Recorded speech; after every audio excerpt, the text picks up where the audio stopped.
नमस्कार श्रोते हो, इरा ब्लॉगिंग मराठी या यूट्यूब चॅनलवर सर्वांचे स्वागत.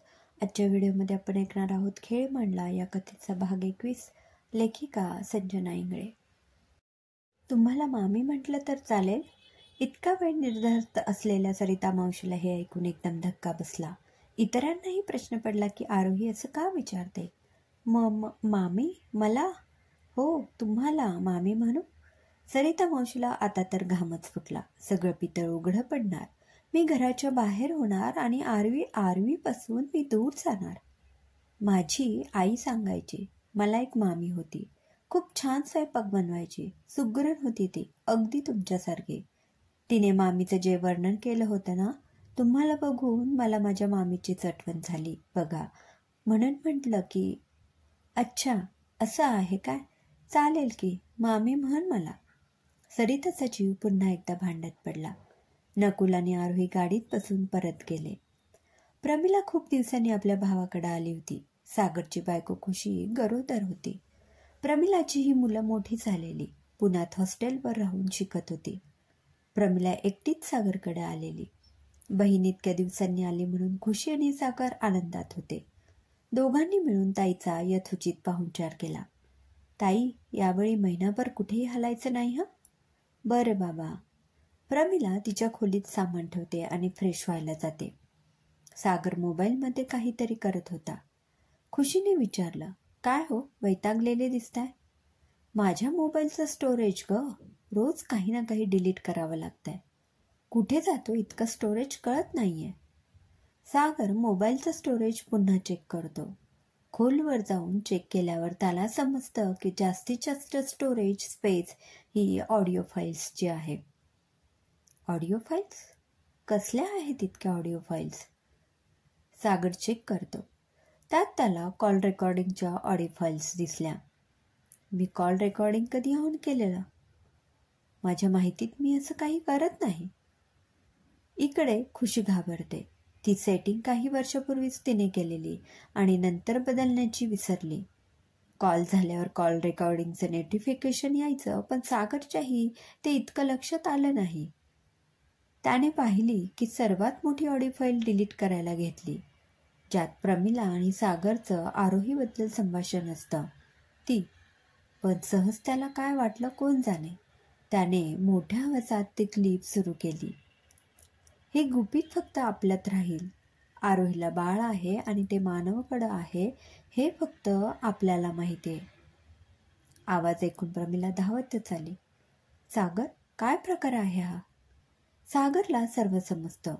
तो खुशीवर प्रचंड संतापतो. हे सगळे तुझेच धंदे आहेत का? का केलं असं? का माझ्या फोनमध्ये कॉल रेकॉर्डिंग सुरू केलं? तुझा माझ्यावर संशय होता का? माझ्यावर नजर ठेवत होतीस का तू? सागर, माझं ऐकून तर घे. ते मी नकुलसाठी. नकुल? वाटलंच. त्याचं नाव कसं आलं नाही अजून. म्हणजे तुझं आणि त्याचं लफडं सुरू आहे तर. आणि नजर मात्र माझ्यावरच. म्हणजे चोराच्या उलट्या बोंबात. तेच म्हटलं, कॉलेजचे मित्र तुम्ही. फक्त मैत्री कशी असू शकते तुमच्यात? उगाच नाही इतका वेळ घरी चक्रा मारतो.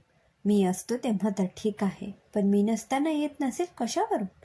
सागर, प्रमिलाचे डोळे लाल झालेले असतात. ती जोरात जिना उतरत सागर समोर येते आणि खाडकन त्याच्या कानशिलात लगावते. तुझ्या जिभेला काही हाड? स्वतःच्या बायकोच्या चारित्र्यावर शिंतोडे उडवतोय तू. तोंडाला येईल ते बोलतोय. अरे बाप होणार आहेस तू आता. सागर भानावर येतो. रागाच्या भरात तो खूप काही बोलून गेलेला असतो. खुशी एकीकडे रडत असते. प्रमिला तिच्याजवळ जाऊन तिला शांत करते.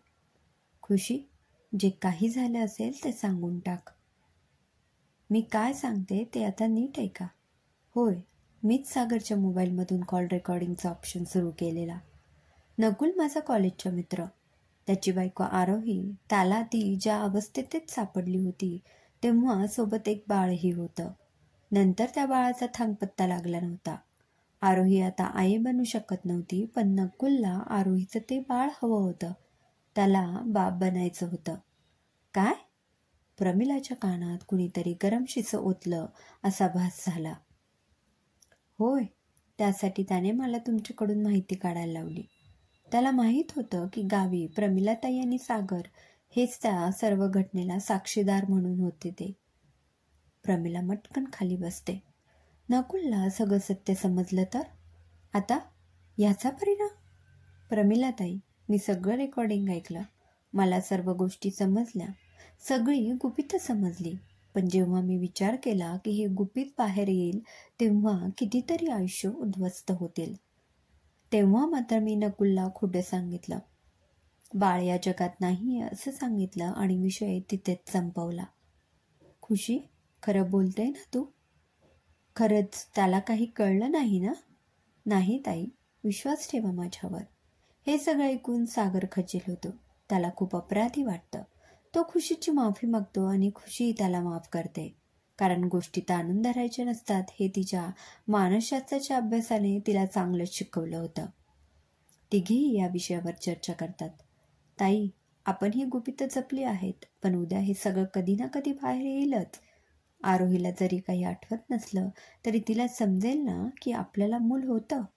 त्याला इतकी वर्ष दूर ठेवलं म्हणून किती त्रास होईल तिला. आणि जेव्हा मानवला समजेल की आरवी त्याचीच मुलगी आहे तेव्हा काय होईल? ही सगळी वादळं उद्भवू न देणं आपल्या हातात आहे. पण जेव्हा ही वादळं न जुमानता पुन्हा तोंडवर काढतील तेव्हा मात्र आपल्या हातात काहीच नसेल. आपल्या हातात सध्या हेच आहे की जेवढं या गोष्टीला लपवून ठेवता येईल तेवढं ठेवायचं. खुशी, मला तुझं कौतुक वाटतं. सारासार विचार करून तू नकुलला खोटं सांगितलं, त्यामुळे 4 आयुष्य उद्ध्वस्त होण्यापासून वाचली. अनाथ आश्रमात तुम्ही बाळाला सोडलं होतं. प्रमिलाचा नवरा पुन्हा पुन्हा ते डोळ्यासमोर आणत होता. अनाथ आश्रमातून कोणती माणसं आलेली? का आलेली? कुणाचं मूल? राकेशला या गोष्टींनी सतत त्रास दिला होता. ते मूल कुणाचं? प्रमिलाचं? ही खदखद तो कायम मनात घेऊन वावरत होता. प्रमिला भावाकडे गेली आहे म्हटल्यावर त्याने तिच्या खाजगी वस्तूंना चाच पडून पाहिलं. काही सुगावा मिळतोय का ते पाहिलं, पण त्याच्या हाती काही लागलं नाही. शंकेचा किडा राकेशला काही शांत बसू देईना. प्रमिला इथे नाही, आता तिच्या गावी जाऊन सर्व गोष्टींचा छडा लावतो असं राकेश मनाशी पक्क करतो. 4 दिवसांची सुट्टी काढून राकेश गावाकडे रवाना होतो. राकेश त्याच ठिकाणी त्याच घरासमोर उभा राहतो जिथे प्रमिला आणि सागर राहत होते. त्याला कुलूप होतं. शेजारी एक घर होतं, तिथे काही माणसं राहत होती. त्याने तिथे चौकशी केली पण काही माहिती मिळाली नाही. आसपासच्या घरात त्याने चौकशी केली. आपल्याला हे घर विकत घ्यायचं आहे, याचा मालक कुठे आहे त्याची माहिती काढायला आलोय असं राकेश खोटं सांगत होता. तिकडे काही झोपड्या होत्या. तिथली काही माणसं सागरच्या शेतावर मजुरीसाठी यायची. प्रमिलाच्या घरासमोरून त्यांचं येणं जाणं असायचं.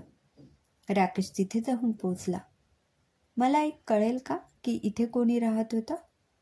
इतकं काही माहीत नाही. माझी आई जायची त्यांच्या शेतात कामाला.